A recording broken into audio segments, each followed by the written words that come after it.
Assalamualaikum warahmatullahi wabarakatuh. Apa kabar anak-anak ibu semua? Mudah-mudahan selalu dalam keadaan sehat ya. Pada kesempatan kali ini kita belajar matematika di Nesa CTV Alif Matet. Untuk pembelajaran hari ini kita belajar bab 2 ya, tentang sistem koordinat. Nah, setelah belajar sistem koordinat, kita nanti diharapkan bisa menentukan satu buah titik terhadap sumbu X dan terhadap sumbu Y.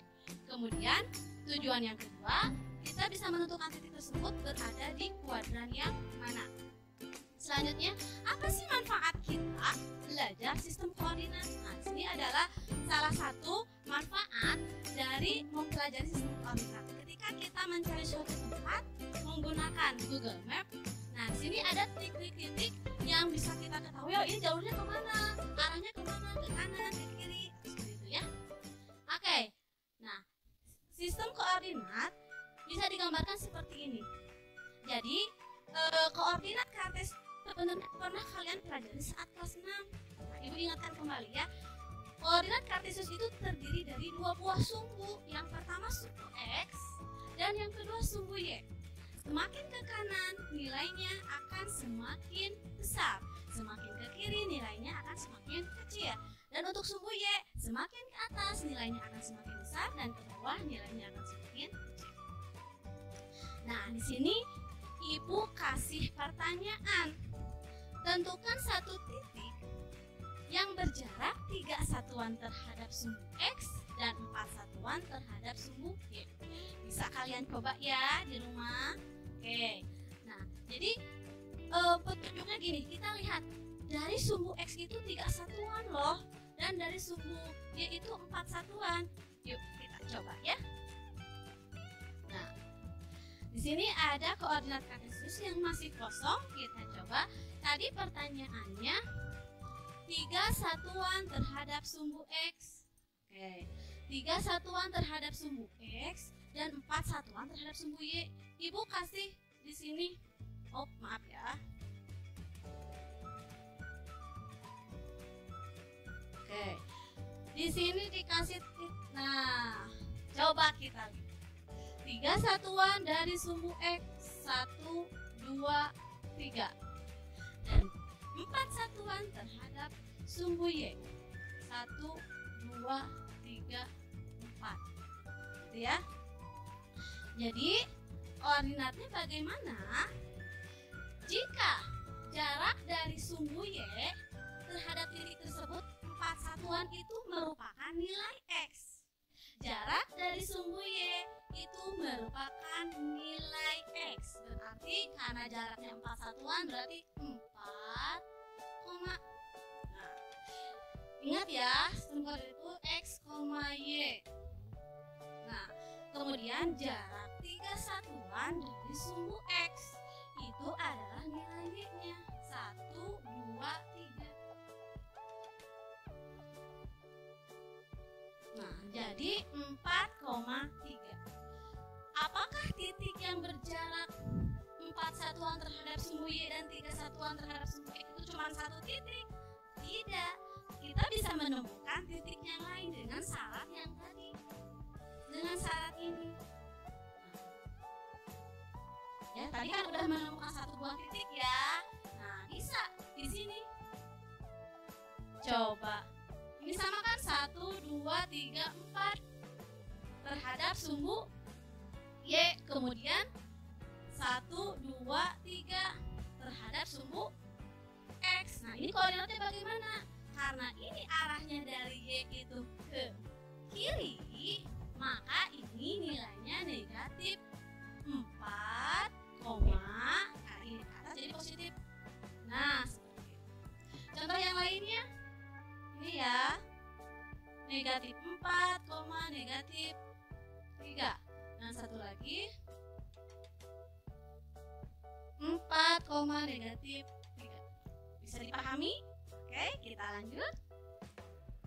Nah, jadi dari tadi, dari slide yang sebelumnya, kita dapat mengetahui bahwa jika jarak titik itu terhadap sumbu X itu adalah nilai Y. Dan jarak terhadap sumbu Y itu adalah absis atau nilai X. Oke, nah coba. Di sini Ibu punya 4 titik nih. Yuk, kita sebutkan koordinat dari keempat titik itu. Ya, ada titik A, titik B, titik C, dan titik D. Kita lihat yang pertama titik A terlebih dahulu. Oke, titik A, perhatikan.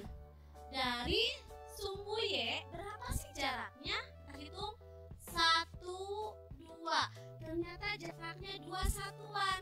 Maka nilai X-nya adalah 2. Gitu ya. Ini X. Kita hitung jaraknya dari sumbu X. 1, 2, 3, 4, 5, 6. Nah, karena ke atas berarti ini positif. Nah, Ibu ingatkan kembali yang ini ya. Jika arahnya ke kanan, maka bernilai positif. Jika arahnya ke kiri, maka bernilai negatif. Jika arahnya ke atas, bernilai positif. Jika arahnya ke bawah, bernilai negatif. Oke, lanjut. Untuk titik yang kedua, titik B. Kita lihat titik B bersama-sama ya. Lihat posisi titik B terhadap sumbu X. Atau sumbu Y dulu ya, dari sini. 1, 2, 3, 4, 5. Arahnya itu ke kiri. Arahnya ke kiri, maka nilai X-nya berarti karena ke kiri jadi negatif. Nah, dilihat dari sini langsung juga. Ya.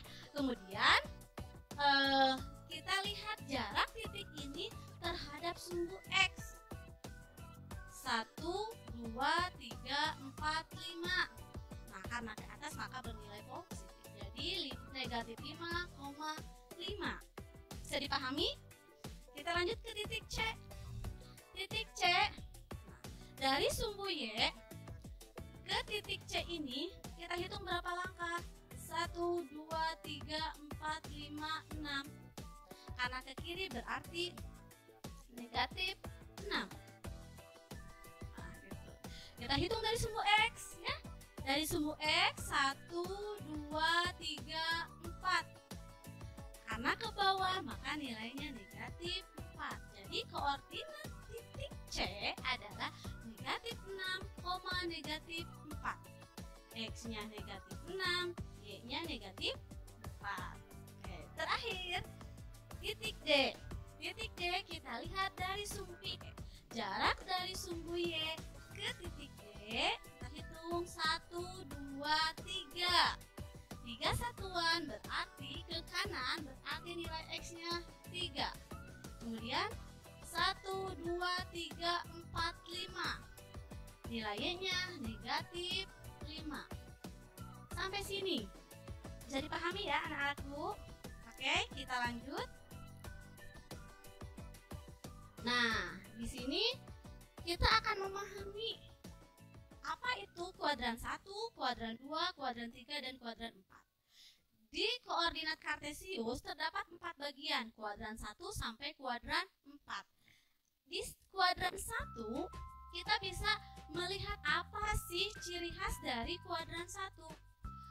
Di daerah sini kita ada titik A. Titik A koordinatnya 5,7. Jadi ciri khas untuk di kuadran 1, nilai X-nya selalu positif. Ini dan nilai nilai Y-nya juga selalu positif. Gitu ya. Nah, kita perhatikan untuk kuadran kedua, ada titik B, X-nya negatif 6 dan Y-nya positif 6. Untuk kuadran yang kedua, ada ciri khasnya juga, yaitu nilai X-nya selalu negatif. Jadi ini selalu negatif dan nilai Y-nya selalu positif. Berarti kalian bisa menyimpulkan kan untuk kedua titik yang lain atau untuk kedua kuadran sisa. Kuadran ketiga bagaimana ciri khasnya dan kuadran keempat juga bagaimana. Oke? Jadi untuk kuadran ketiga ciri khasnya nilai X-nya selalu negatif dan nilai Y-nya juga selalu negatif. Untuk kuadran keempat nilai X-nya selalu positif dan nilai Y-nya selalu negatif. Bisa dipahami ya? Oke, kita lanjut. Nah, ini kesimpulannya yang tadi Ibu sampaikan. Oke. Nah, di sini ada latihan. Nah, latihan diketahui dalam koordinat kartesius terdapat titik A, B, dan C. Titik A koordinatnya 1,1 dan titik B 5,1. Jika titik A, B, dan C dihubungkan akan membentuk segitiga siku-siku. Nah, itu petunjuknya ya. Tentukan koordinat titik C terhadap sumbu X dan sumbu Y. Oke, berada pada kuadran berapakah titik C tersebut ya? Nah, ini kalian caranya ketika kalian akan menyelesaikan soal ini, kalian gambarkan terlebih dahulu titik A posisinya sebelah mana, titik B posisinya sebelah mana. Jadi kalian tinggal menentukan titik C. Namun ingat kembali pelajaran waktu kalian kelas 7 tentang segitiga. Segitiga itu kan bermacam-macam, ada segitiga sama sisi, ada segitiga sama kaki, ada segitiga siku-siku. Nah, di sini petunjuknya si ketiga titik itu akan membentuk segitiga siku-siku. Oke?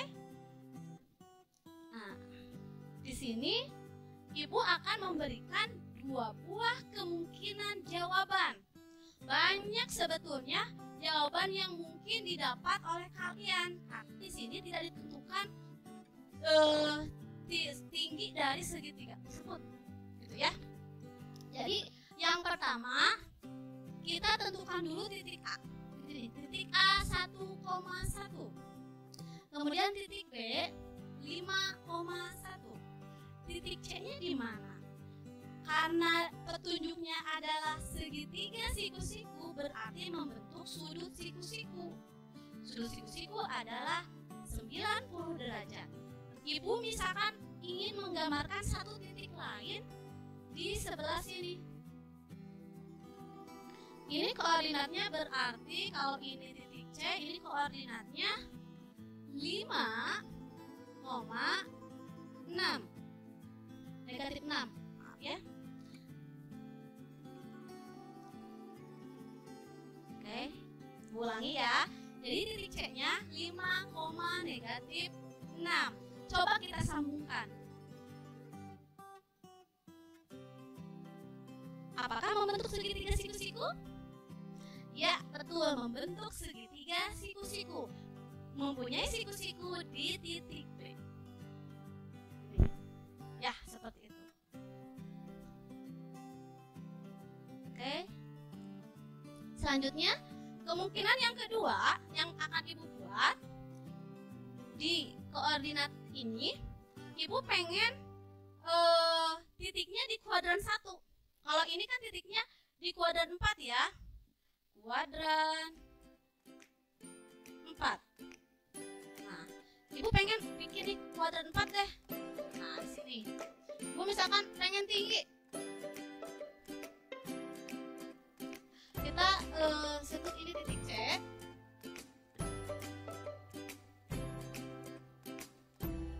Nah, membentuk segitiga siku-sikunya di titik A. Nah, koordinatnya apa titik C ini? Kita lihat X-nya 1, Y-nya 10. Dan ini berada di kuadran 1.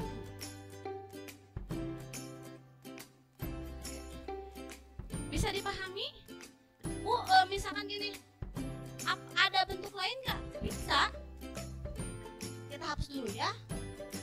Ya, mungkin nggak. Tadi kan sebelah sini ya. Saya misalkan mau di sini titiknya boleh, boleh. Yang penting ketiga titik tersebut membentuk segitiga siku-siku. Nah, ini siku-sikunya di sini. Ini tetap di kuadran 4. Nah, ini koordinat titik C ini 1, negatif 8. Boleh Bu, saya pengen pendek. Nah, seperti ini. Titik C-nya boleh. Di sini siku-sikunya di titik B, koordinatnya 5,3. Nah, ini di kuadran, tetap di kuadran. Untuk titiknya bisa tinggi, bisa pendek ya. Bisa, cuman tetap hanya ada dua kemungkinan untuk kuadran. Hanya ada di kuadran 1 atau di kuadran 4. Bisa dipahami ya anak-anak ibu semua? Oke. Nah, ini kemungkinan yang lain ini ya. Titik C-nya di 5, maaf ini bukan negatif 7 tapi negatif 8. Ya. Nah, ini bisa di sebelah sini 1,5. Jadi banyak kemungkinan yang bisa kalian buat dari soal tadi. C-nya titiknya berapa, yang penting membentuk segitiga siku-siku. Dan yang kuadrannya hanya dua kemungkinan, yaitu si titik itu berada di kuadran 1 atau di kuadran ke-4. Gimana, bisa dipahami? Oke.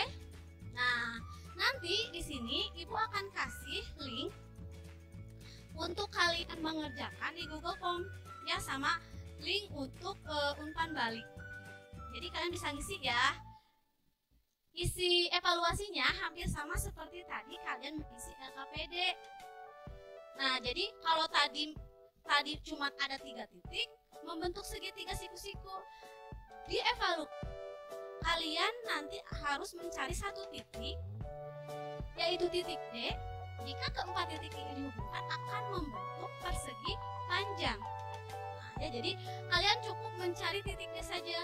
Langkah-langkahnya hampir sama seperti LKPD tadi, seperti ibu jelaskan tadi ya. Jadi tinggal gambarkan dulu titik A-nya di mana, titik B-nya di mana, titik C-nya di mana. Nah, titik D-nya harus di mana sehingga jika keempat titik tersebut jika dihubungkan menjadi sebuah bangunan datar persegi panjang. Jika sudah menemukan titik koordinat titik D-nya, kalian tinggal lihat di mana sih letak titik tersebut, di kuadran mana. Oke, bisa dipahami ya anak-anak semua. Baiklah, sekian pembelajaran hari ini. Mudah-mudahan dengan pembelajaran hari ini kalian sudah pandai, sudah bisa menentukan posisi suatu titik terhadap sumbu X dan terhadap sumbu Y, serta kalian bisa menentukan posisi titik tersebut berada di kuadran 1, 2, 3, atau 4. Untuk pertemuan selanjutnya kita akan membahas posisi titik terhadap titik tertentu. Sekian dari Ibu, tetap semangat dan jaga kesehatan. Assalamualaikum warahmatullahi wabarakatuh.